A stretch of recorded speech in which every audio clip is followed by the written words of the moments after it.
안녕하세요. 행복책방입니다. 오늘은 푸른아빠 거울요가 두 번째 시간입니다. 오늘은 자각과 대면에 대해 알아보겠습니다. 상처를 인지하고 감정을 만나는 시간이지요. 아이를 낳기 전에는 의식에서 망각을 통해 어린 시절의 상처를 잊을 수 있지만 아이를 낳고 나면 반드시 이 상처를 만나야만 하는 시간이 옵니다. 자각은 내 안에 상처받은 내면 아이가 있다는 것을 알아차리는 것입니다. 어릴 때 매를 맞은 사람의 얼굴은 늘 긴장되어 있습니다.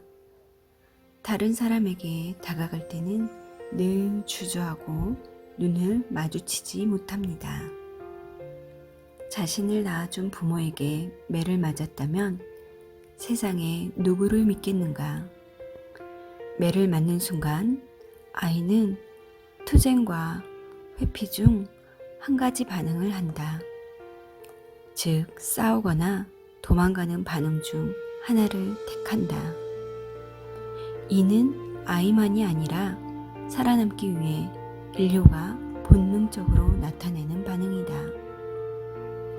사람들을 잘 관찰하면 늘 투쟁, 회피 반응을 한다는 것을 알 수 있다.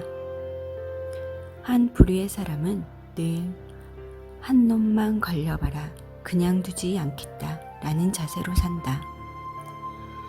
또 다른 부류의 사람은 늘 회피 행동을 한다. 조금이라도 갈등이 생기면 문제를 해결하는 것이 아니라 잠적해버린다. 우리 두뇌에서 감정을 기록하는 부위는 두 군데다. 하나는 변연계라는 곳으로 투쟁 회피 반응이 이곳에 기록된다. 이 부위는 생각 없이 바로 반응하게 된다. 쉽게 표현하며 몸에 기록된 것이다. 다른 하나는 감정을 다루는 전두엽이다. 이 부위에서는 즉각적으로 반응하는 것이 아니라 감정을 이성적으로 이해하여 어떤 반응을 할 것인지를 선택한다. 아이가 느끼는 가장 큰 위험은 자신을 낳아준, 그래서 보호해줘야 하는 부모가 자신을 때리는 것이다. 단 한 번의 충격이었을지라도 그때의 감정은 무의식 안에 그대로 얼어붙어 있다. 어릴 때 얼어붙은 내면 아이의 감정을 다시 경험하고 맥락이 넓어진 어른의 시각으로 그 경험의 의미를 다시 해석하여 이해의 빛으로 가져오기 전까지는 언제까지나 그대로 있다. 상처는 서로 친밀한 관계에서만 만들어진다. 한국에 사는 내가 아프리카 밀림에서 사는 사람에게 상처받지는 않는다. 누가 사는지조차 모르는데 무슨 상처를 받겠는가. 결혼을 하고 아이를 낳기 전까지는 의식에서의 망각을 통해 어린 시절의 상처를 잊을 수 있다. 그러나 아이를 낳고 나면 반드시 이 상처를 만나야만 하는 시간이 온다. 무의식의 감정을 대면하면 맑은 하늘에 비행기가 지나가는 것을 보듯이 때리고 싶다는 욕구가 올라오는 것을 지켜볼 수 있다. 그러면 자신의 행동을 선택할 수 있다. 변형계에서 행동으로 나오는 회로보다는 전두엽을 거쳐 행동으로 나오는 회로를 선택하게 된다. 결혼을 하고 아이를 낳으면 아이의 말과 행동이 자신의 무의식에 억압되어 있는 욕구와 감정을 건드린다. 저렇게 예쁜데 때릴 곳이 어디에 있는가 라고 하다가 자각이 일어난다. 자신의 어린 시절 매를 맞을 때 얼마나 비참하고 두려웠는지, 매를 맞는 것이 당연하다고 생각할 때는 알 수 없었지만 아이를 키우면서 내 안에 해결되지 않아 그대로 남아있는 욕구와 감정인 상처받은 내면 아이가 있다는 것을 자각한다. 내면 아이는 그 자리에서 성장을 멈추었다. 몸은 어른이 됐지만 내 안의 어두운 방에는 홀로 울고 있는 아이가 있다. 아이를 키우면서 분노가 올라오는 지점을 잘 보고 있으면 내 상처가 어디에 있는지 알 수 있다. 이것이 자각이다. 대면, 무의식의 감정을 만나는 과정. 내 안에 어린 시절 상처받은 내면 아이가 있다는 것을 자각하면 변화가 시작된다. 내가 달라졌음을 주변 사람들이 먼저 알아차린다. 그러나 본격적으로 상처를 치유하고 두려움에서 사랑으로 가려면 대면의 과정을 몸으로 겪어야 한다. 대면은 어릴 때 마땅히 겪어야 했지만 맥락이 없는 상태에서 놀라 그대로 얼어붙은 감정을 다시 만나 몸으로 느끼면서 통과하는 것을 말한다. 고통스러운 어린 시절로 다시 내려가 낯선 감정을 만나는 것이기에 누구나 피하고 싶어 한다.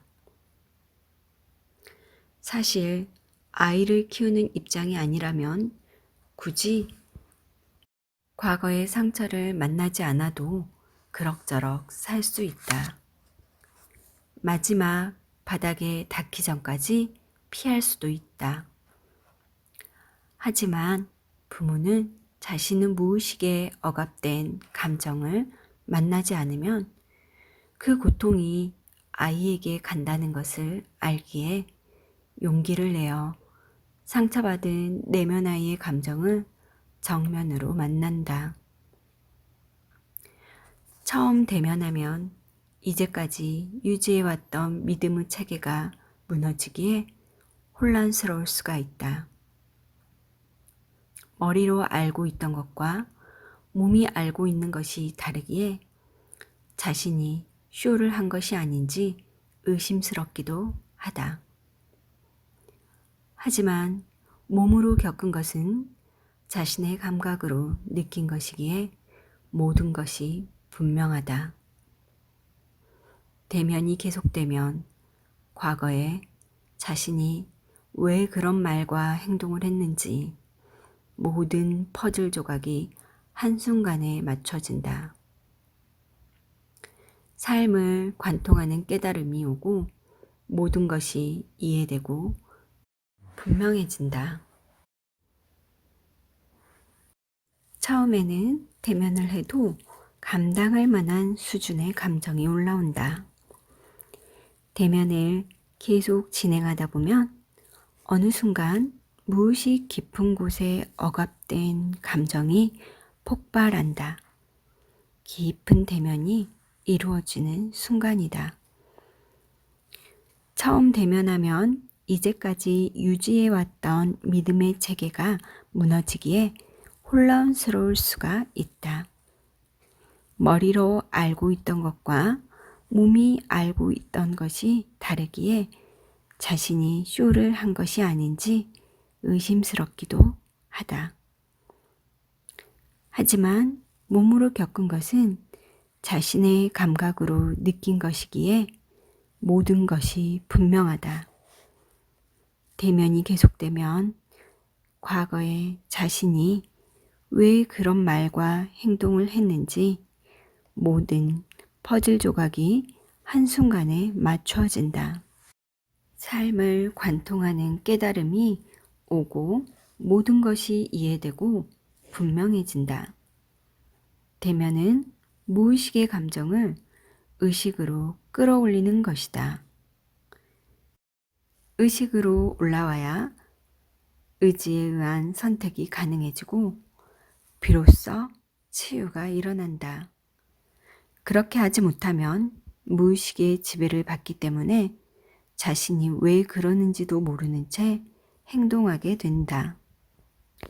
무의식은 의식보다 22만 배 정도 빠르게 정보를 처리한다. 무의식은 그 사람의 운명을 지배한다. 코칭은 형상이 없는 무의식의 감정을 구체적인 언어로 잡아주는 과정이다. 자신도 알지 못하는 감정을 코치가 언어로 딱 때려주면 바로 상처받은 지점으로 내려가서 그 감정을 느끼며 통곡하기 시작한다. 무의식의 감정을 대면하지 못하면 생각이 많아진다. 밤에 잠을 잘 못 자는 사람은 잡생각이 많은 것이다. 생각은 의식이고 무의식에 억압된 감정에서 만들어진다. 생각이 많다는 것은 그만큼 억압된 감정이 많다는 것이다. 우선 생각을 없애기 위해 명상을 한다. 명상이 건강에도 좋고 스트레스에 대처하는 힘도 길러준다는 사실은 널리 알려져 있다. 그런데 막상 명상을 하려고 앉아 있으면 생각을 안드로메다로 날려보내는 속도보다 생각이 증식하는 속도가 빠르다. 억압된 감정을 만나는 것이 훨씬 빠르게 고요한 마음 상태에 이르는 방법이다. 대면하면서 감정을 표현하면 더는 억압할 감정이 없을 때 마음이 맑아지고 고요해진다. 깊은 대명이 이루어지면 시간과 공간도 사라진다. 그 역시 생각의 프로그램이기 때문이다. 명상이 마음의 고요에 이르는데 도움을 주는 에스컬레이터라면 대면은 엘리베이터라고 할 수 있다. 대면은 자신의 감정을 표현하는 것이다. 치유는 자신의 감정을 만나서 온몸으로 법석을 떨며 표현하는 사람에게서 빠르게 일어난다. 자신과 거리가 멀수록 치유의 속도는 느리다. 강연이나 코칭 중에 다른 사람이 대면하는 것을 보면서 내 감정의 대면이 일어나기도 한다. 대면은 감정을 경험하는 것이다. 중국에는 어린 시절에 말을 안 들으며 밤에 돼지굴에 넣어 두려움을 겪게 해 굴복시키는 풍습이 있었다. 어린 시절에 돼지굴에 들어갔던 엄마들은 금방 알 수 있다. 얼굴에 두려움이 가득하고 행동은 위축되고 경직되어 있다. 다른 사람의 눈을 바라보지 못하고 금방이라도 통곡이 터질 것 같은 슬픔이 온몸에 가득 차 있다. 대면의 시간에 그런 엄마들 쪽으로 다가가면 벌벌 떨면서 구석으로 도망간다. 다가가서 손을 댈 필요도 없다. 그냥 입으로 꿀꿀꿀꿀 소리만 내도 심장이 멈출 것 같다고 말한다. 저리 가라고 비명을 지르며 몸을 사방으로 휘젓고 난리를 친다. 꿀꿀이라는 소리가 무의식에 억압되어 있던 상처받은 내면 아이의 감정을 만나게 한 것이다. 온 몸으로 그 감정을 겪으면서 통과하면 된다. 꿀꿀꿀꿀꿀이라는 소리를 반복해서 들려주는 것은 아픔을 떠오르게 하는 잔인한 짓이 아니다. 억압된 두려움 때문에 어른이 되어서도 매사가 두려워 늘 회피했던 삶에서 나와 용기 있고 당당하게 오늘을 살라고 대면시키는 것이다. 대면할 감정이 더는 남아있지 않으면 꿀꿀꿀꿀꿀 소리를 내도 무서워하지 않고 그냥 웃는다. 상실을 애도하라. 상처받은 내면 아이는 채워지지 않는 욕구와 충족되지 않는 감정이 그대로 무의식에 남아있는 것을 말한다. 치유와 성장은 지금까지 해본 적이 없는 내려놓는 방식으로 가야 이룰 수 있다. 마땅히 받아야 할 사랑이었지만 부모가 알지 못해 줄 수 없었다. 받지 못한 것은 상실이며 결핍이 무의식에 있다. 이럴 때 아이는 내가 못나서 부모가 주지 않았다고 믿는다. 부모가 애초에 알 수 없어 줄 수 없었다는 사실을 아이는 모른다. 아이는 자신이 더 잘하면 엄마가 줄 거라고 믿고 엄마를 기다린다. 어릴 때의 충족되지 못한 욕구와 공감받지 못한 감정은 결핍을 채우고자 하는 갈망으로 남는다. 갈망은 대상에 대한 강한 집착이다. 외부 대상을 자신이 획득해야 자신이 행복할 것 같다. 대상을 소유하게 되면 잠시 만족이 있지만 곧 시들해지고 또 다른 대상으로 갈망이 옮겨간다. 이는 소금물을 마시는 것처럼 끝없는 갈증을 일으킨다. 어른이 되었을 때 엄마가 의식이 성장하여 어릴 때 못 준 사랑을 준다 해도 그 사랑은 아이의 이상화된 갈망의 기준을 채울 수 없다. 치유와 성장은 잡는 방식이 아니라 지금까지 해본 적이 없는 놓는 방식으로 가야 이룰 수 있다. 외부에서 갈망을 채우는 것이 아니라 자신의 내면에서 채우지 못했다고 믿는 욕구와 감정을 대면하고 놓아버려야 한다. 상실을 애도하는 것은 치유하는 과정이다. 외부에서 절대 받을 수 없는 것을 받으려고 아등바등 하는 것이 아니라 이제는 받을 수 없다는 것을 인정하고 그에 따르는 상실의 감정을 몸으로 겪고 놓아버리는 것이다. 상실을 애도하는 것은 회피하는 것이 아니다. 회피는 욕구와 감정을 외면하는 것이기에 상실이 무의식에 그대로 남아있게 된다.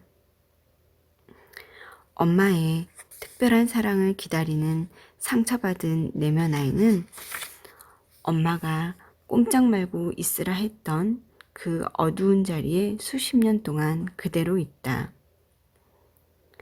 무의식의 그 방은 친숙하기는 하지만 아무도 없어 외롭고 빛이 없기에 황량하고 춥다.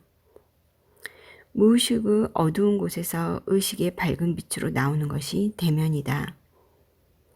엄마의 특별한 사랑을 받을 수 없다는 것을 인정하고 무엇을 어떻게 해도 엄마는 오지 않는다는 것을 받아들이고 그에 따라오는 여러 감정을 몸으로 겪고 놓아버리는 것이다. 특별한 사랑을 받을 수 없다는 것을 받아들이고 이제 엄마가 올 수 없다는 것을 인정하면 억울함이 마음 깊은 곳으로부터 올라온다. 억울하다. 억울해. 그토록 오랜 시간을 모든 것을 희생하면서 기다렸는데 엄마가 오지 않는다고 하니 얼마나 억울한가. 억울함은 분노다. 억울함을 느끼기 시작하면 상실의 애도가 이미 시작된 것이다. 엘리자베스 퀴블러 로스와 그의 제자 데이비드 캐슬러가 공저한 인생 수업에는 상실을 애도하는 과정이 상세히 설명되어 있다. 이 책의 뒤로 상실을 애도하는 법, 그리고 나를 알아가는 성장의 시간, 그리고 아이의 발달에는 일정한 법칙이 있고 어떻게 하면 아이를 잘 키울 수 있는지에 대한 방법들이 쭉 나와 있습니다. 지금까지 행복책방의 얘기 들어주신 모든 분들 감사합니다. 사랑합니다. 오늘 하루도 행운 가득하고 행복한 하루 보내세요.